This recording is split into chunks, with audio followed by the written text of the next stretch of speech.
만나서 반갑습니다. 12월 달부터 청소년부를 같이 섬기게 된 심중선 목사라고 합니다. 지난주에도 동일한 인사말로 소개를 드렸던 것 같은데, 어쨌든 오늘 첫 설교니까 사실상 우리가 오늘 처음 만나는 날이라고 할 수 있겠죠. 요즘에 노래 보니까 그런 노래가 있더라고요. 첫 만남은 너무 어려워. 첫 만남은 좀 어려운 것 같습니다. 왜 어렵나 가만히 생각을 해보니까 세 가지 이유 정도가 있을 것 같은데, 첫 번째로 처음 만나게 되면 나에 대해서 좀 설명을 해야 됩니다.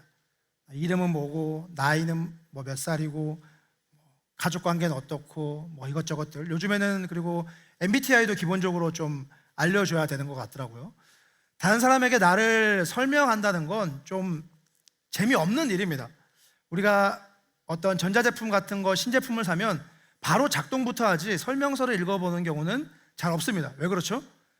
재미가 없기 때문이고요. 근데 첫 만남은 나를 계속 설명해야 되는 시간입니다. 그래서 첫 만남은 조금 어렵습니다.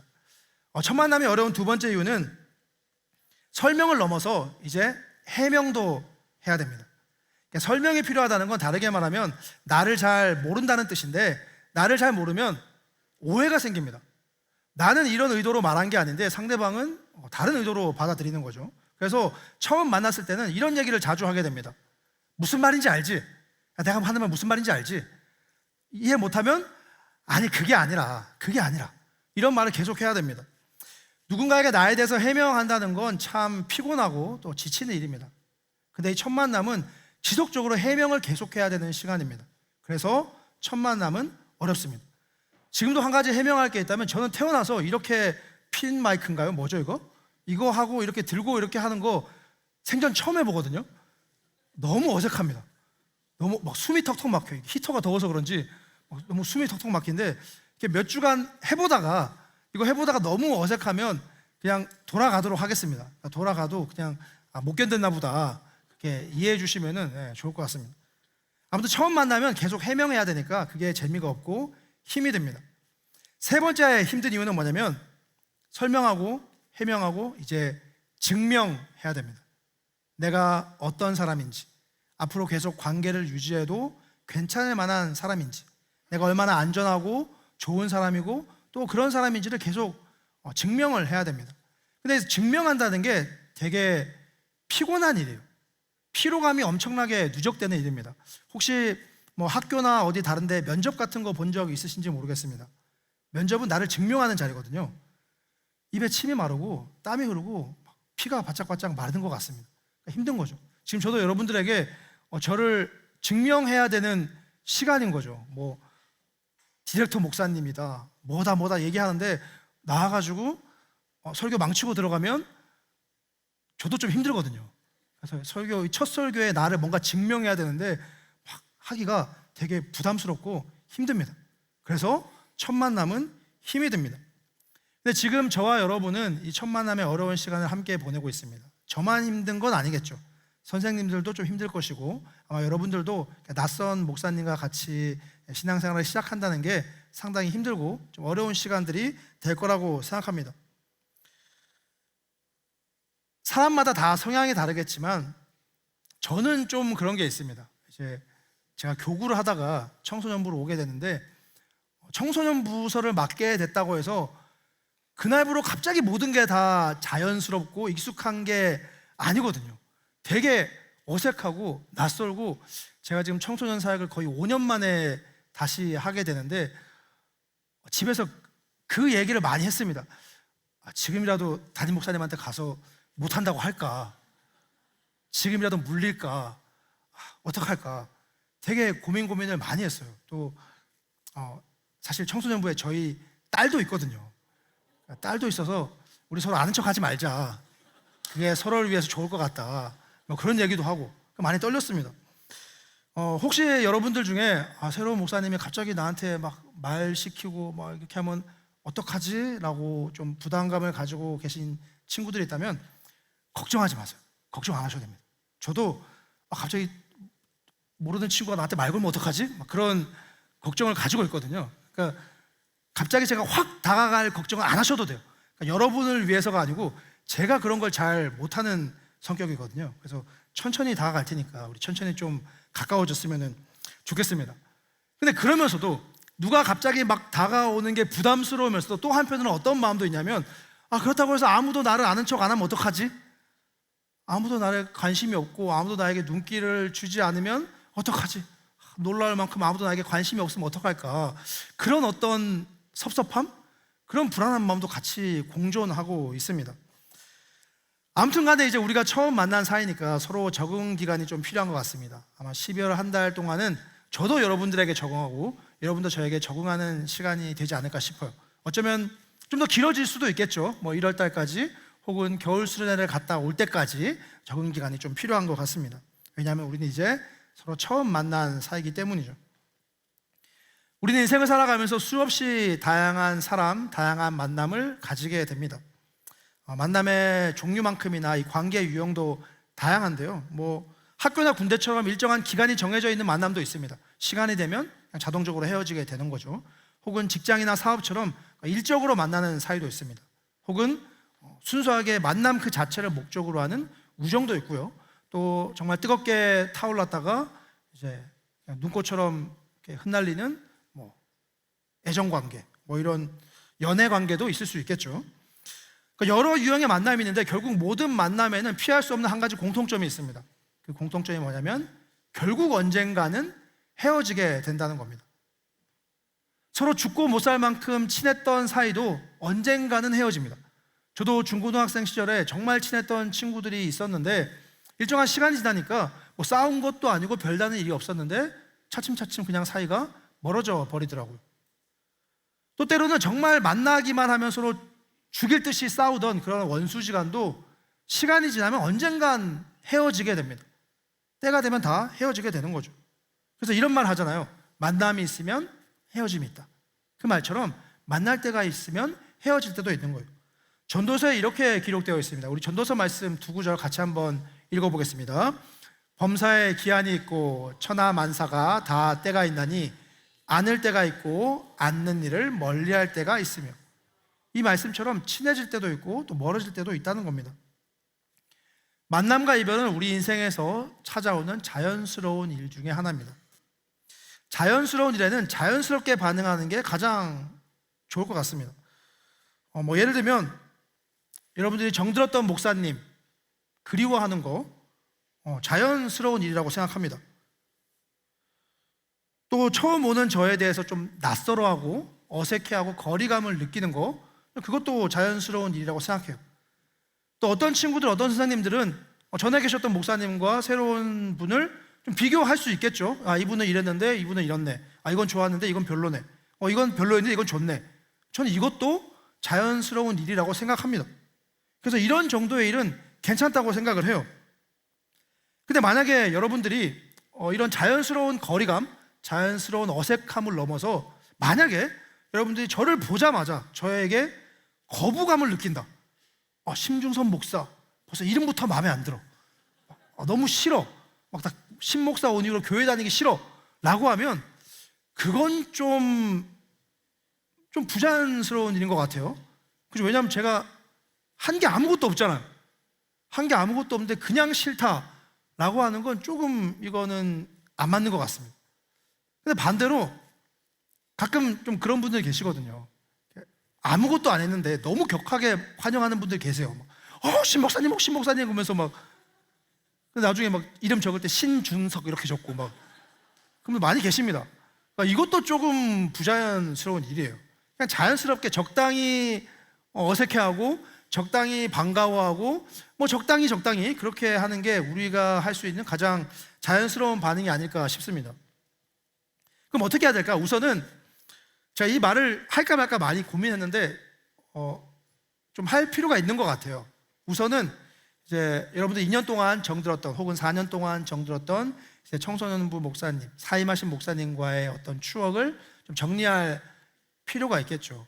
2주 전에 영상을 보니까 두 분이 참 눈시울이 많이 붉어지셨더라고요. 담당 교육자로서 그런 마음들이 있으셨던 모양이에요. 우리 이전에 있었던 목사님과 같은 추억을 좀 정리를 할 필요가, 표정 보니까 다 정리가 된 것 같긴 한데 아무튼 2주 만에 다 정리가 된 건가요? 그것도 좀 무섭네요. 그래요. 아무튼 뭐 정리가 됐으면 다행이고요. 네, 더 말하지 않겠습니다.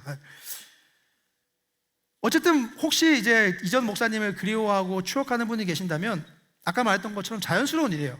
근데 언제까지 계속 바라보고 있을 수는 없겠죠. 이제 일정한 시간이 되면 좀 정리할 필요가 있는 것 같습니다. 그리고 그 다음 단계로 해야 될 일이 이제 새로운 목사님을 좀 맞이하는 거겠죠. 내 입으로 내가 이런 말 하려니까 좀 그런데 좀 맞이 좀 해주세요. 너무 격하게 말고 그냥 살짝 그냥 만나면 이제 반갑게 인사하는 정도. 어제도 리안 근처에서 청소년부 학생을 한 명 만났는데 서로 외나무 다리에서 만나가지고 인사를 피할 수가 없어서 인사하는 그런 느낌이 되게 강했거든요. 그 친구도 저한테 안녕하세요 이렇게 웨이브 하듯이 하고, 나도 이렇게 안녕하세요 이렇게 하고 이렇게 했는데 뭐 그 정도 좋은 것 같습니다. 만나면 서로 인사 나누고 반갑게 하는 거 좋은 것 같아요.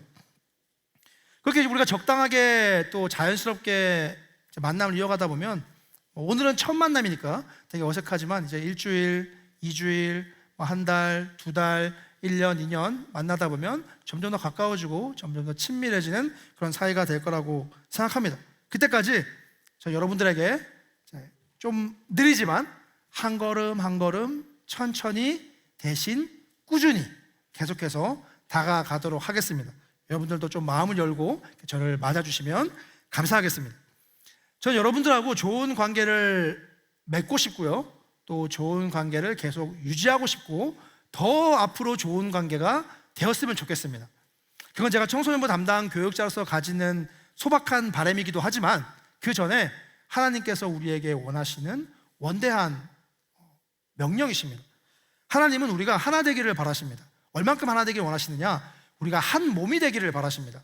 우리 고린도전서 1장 10절과 또 12절 말씀을 세 구절 같이 연달아 읽어보도록 하겠습니다. 시작. 형제들아, 내가 우리 주 모두가 같은 말을 하고 너희 가운데 분쟁이 없이 같은 마음과 같은 뜻으로 온전히 합하라. 몸은 하나인데 많은 지체가 있고 몸의 지체가 많으나 한 몸인과 같이 그리스도도 그러하니라. 너희는 그리스도의 몸이요 지체의 각 부분이라. 사전을 찾아보면 몸을 이렇게 설명하고 있습니다. 몸, 사람이나 동물의 머리에서 발까지 거기에 딸린 모든 부분의 총칭. 몸이라고 하는 건 여러 지체로 구성되어 있습니다. 머리, 어깨, 무릎, 발, 그 다음에 눈, 코, 입, 귀, 이런 게 다 몸이거든요. 그래서 몸은 개별적인 어떤 단위가 아니라 하나로 이렇게 묶는 그런 개념이 있습니다. 연합의 개념이 있는 거죠. 물론 몸을 이루고 있는 지체는 구분이 됩니다. 팔은 팔이고 다리는 다리고 눈은 눈이고 코는 코예요. 근데 이게 다 각자가 아니라 각자이기도 하지만 동시에 하나라는 것입니다. 성경 말씀에 따르면 여기에 모인 우리 청소년부 친구들, 그리고 선생님들, 목사님들, 전사님들 한 사람 한 사람은 다 예수 그리스도의 몸의 지체입니다. 비유하자면 어떤 친구는 예수님의 눈이고요, 어떤 친구는 예수님의 손이고 어떤 친구는 예수님의 발입니다. 그리고 이 모두가 다 어우러져서 예수님의 몸을 이루는 것입니다. 정상적인 몸은 이 몸에 붙어있는 각 지체가 유기적으로 움직입니다. 서로 연결되어서 하나로 움직인다는 거예요. 한 가지 실험을 해볼까요? 제가 만약에 여러분들 발 앞에 있는 친구한테 얼굴 쪽으로 이렇게 물을 확 던진다. 고마워요. 일부러 그랬는지 정말인지 모르겠지만 반응해줘서 고마워. 확 놀라더라고. 근데 만약에 정말 어떤 강력한 어떤 물건이 확 날아온다. 그럼 보통 어떻게 하죠? 일단 눈이 감깁니다. 눈을 감기고 고개를 돌리고 좀 순발력이 빠른 친구라면 팔도 들 것이고 또 몸을 움츠리게 됩니다. 이 모든 게 동시다발적으로 그리고 자동적으로 일어납니다. 왜 그렇죠? 나를 지키기 위해서입니다. 혹시 여러분들 중에 내가 이거를 얼굴 쪽으로 확 던지면 얼굴은 괜찮아 하는 친구 있나요? 얼굴 정도 어차피 괜찮아 이참에 이렇게 하면서 아무도 없습니다. 얼굴을 보호합니다. 왜 그렇죠? 내 얼굴을 보호하기 위해서 내 눈을 감고요, 내 팔을 들어 올리고 내 몸을 숙입니다. 왜냐하면 이 얼굴은 나거든요. 내 몸이기 때문에 그렇게 하는 겁니다. 이게 정상적인 몸의 반응이에요. 연결되어 있기 때문에 하나로 움직이는 겁니다. 근데 반면에 비정상적인 몸, 건강하지 않은 몸은 각 지체가 따로따로 놀게 됩니다. 가끔 제가 이제 잠자리에 드는 그 자세가 있는데 팔을 이렇게 뒤로 베거나 아니면 이렇게 올리고 자거든요. 근데 이렇게 뒤로 베고 자다가 그대로 잠들 때가 있어요. 그러면 일어날 때 어떻게 될까요? 쥐가 나죠. 쥐가 납니다. 근데 그때 알람이 울려요. 그럼 알람을 꺼야 되잖아요. 근데 쥐가 나요. 이게 안 움직여요. 그러면 말짱한 손으로 이렇게 끄면 되잖아요.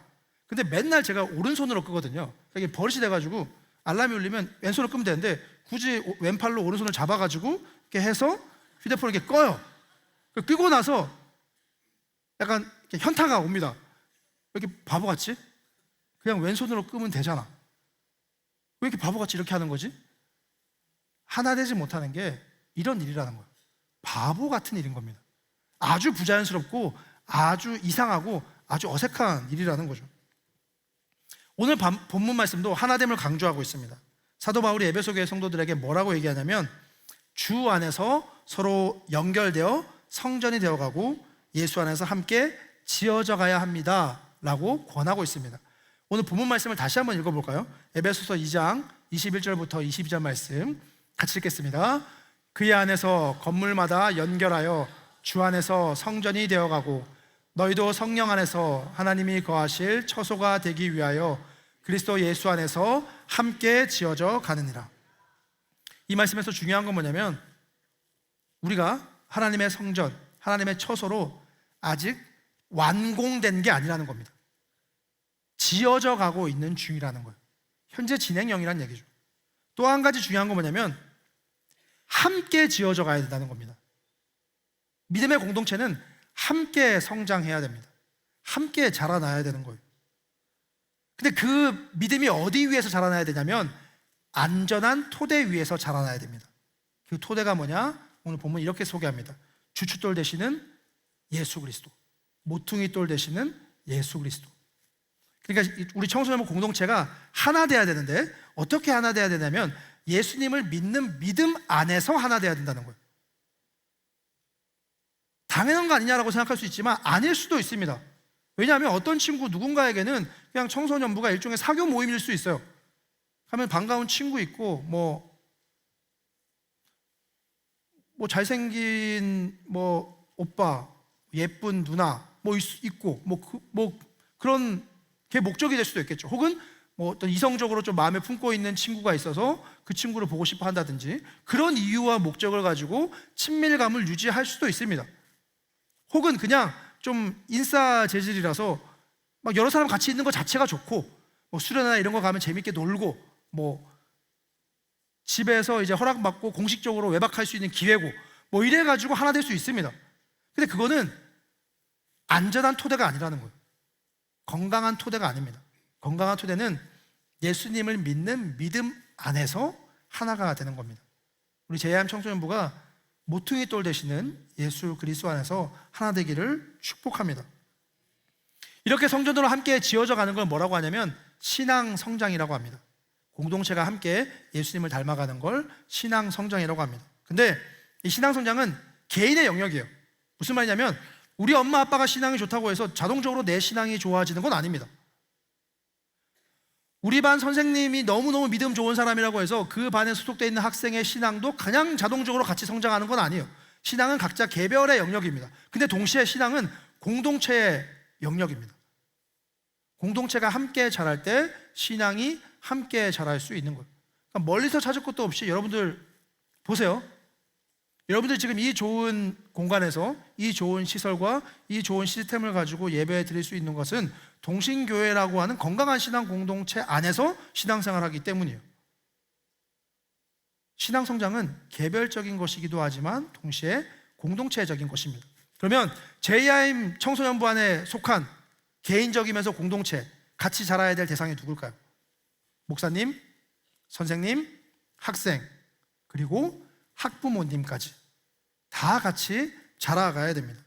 그래서 서로 연결돼서 자라가야 되는데 저는 이런 도식을 좋아합니다.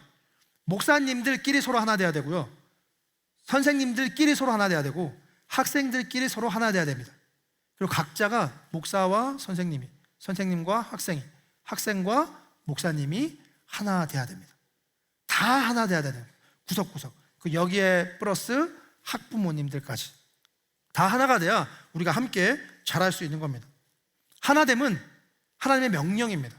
하나님이 하나 되라라고 명령하셨습니다. 그래서 우리는 하나 되기 위해서 힘써야 됩니다. 그러면 명령이니까 그냥 무조건 해야 되는 거냐? 어쩔 수 없이 어금니를 깡 물고 의무적으로 해야 되는 거냐? 그렇기도 하지만 그렇지 않습니다. 하나 될 때에 우리에게 유익이 있습니다. 어떤 유익이 있냐면, 첫 번째로 JIM 공동체가 하나 되면 마음이 편안합니다. 공동체가 하나 되면 마음이 편안합니다.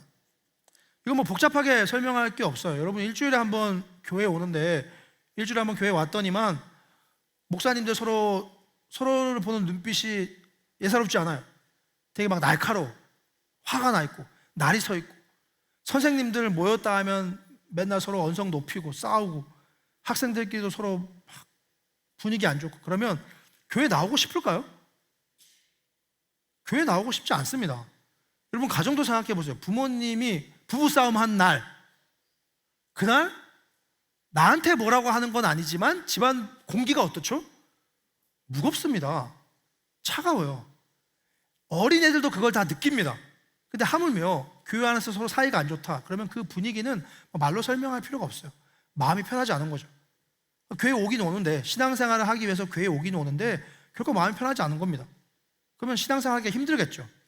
그래서 하나 되는 건 우리의 마음을 편안하게 해주는 일이에요. 그렇기 때문에 청소년부 공동체가 하나 된다 그러면 사실은 그 자체로 의미가 있는 겁니다. 그 자체로 가치가 있는 거예요. 모이면 서로 반가워하고 반겨주고 서로 사랑하고 칭찬하고 존중하고 존경하는 공동체, 그 자체로 의미가 있는 겁니다. 두 번째로, 하나 되면 신앙 성장에 유익합니다.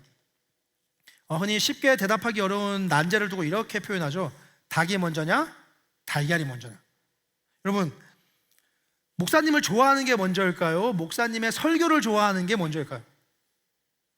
어떤 목사님을 좋아해서 그 목사님의 설교도 좋아질 가능성이 클까요? 아니면 목사님의 설교가 좋아서 그 목사님을 좋아하게 될 가능성이 클까요? 반반입니다. 어떤 친구는 목사님이 먼저 마음에 들어가지고 설교가 좋은 경우도 있고, 또 설교가 좋아가지고 목사님도 좋은 경우도 있어요. 근데 이런 경우도 있습니다. 저 목사님 설교는 정말 좀 듣기 싫고 힘든데 그래도 목사님은 좋아, 약간 사람은 좋아, 이런 느낌처럼 그런 것도 있어요. 근데 제가 그동안 사역하면서 단 한 번도 경험해보지 못한 게 뭐냐면, 심중선 목사님은 정말 죽도록 싫은데 목사님의 설교만큼은 너무 좋아 라는 사람을 만나본 적이 없습니다. 불가능한 일이에요. 불가능합니다. 목사님이 싫어지면요, 설교는 그냥 싫어집니다. 목사님이 싫어지면 설교가 귀에 들어오지 않습니다. 그럼 이게 목사님께만 해당되는 일일까요? 선생님도 마찬가지예요. 선생님이 싫어지잖아요. 밥 모임 시간 자체가, 우리 한 15분 하죠. 10분, 15분. 고문 시간이에요. 그 시간이 견디기 힘들어집니다. 그러면 학생들끼리 사이가 나쁘면, 학생이 싫어지면 어떻게 될까요? 청소년부에서 하는 모든 게 다 싫습니다. 그냥 아무리 좋은 일, 아무리 중요한 일, 아무리 가치 있는 일을 한다고 해도 그냥 싫은 거예요. 수련회도 가기 싫고, 선교도 가기 싫고, 밥 모임도 하기 싫고, 다 하기 싫은 겁니다.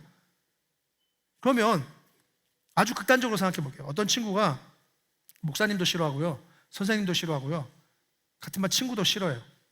그럼 그 친구의 신앙 성장은 어떻게 이루어질 수 있을까요? 뭐를 통해서? 말씀도 귀에 안 들어오고, 밥 모임 시간에 성경 공부도 안 되고, 사역에도 동참하지 않는데 어떻게 신앙이 성장할 수 있을까요? 힘든 일입니다. 신앙 성장하기 위해서는 하나 돼야 됩니다. 하나 돼야, 목사님과 하나 돼야 설교가 들어오고요, 선생님과 하나 돼야 성경 공부에 집중할 수 있게 됩니다. 물론 밥 모임 시간을 기다려지는 정도까지는 아니라 하더라도 도저히 못 견디겠어서 뛰쳐나가고 싶은 그 정도는 아니게 되는 거죠. 그것만 해도 상당히 중요한 겁니다. 그리고 친구들과 하나 되면, 학생들끼리 하나 되면 청소년부에서 이루어지는 모든 사역에 적극적으로 동참하게 됩니다.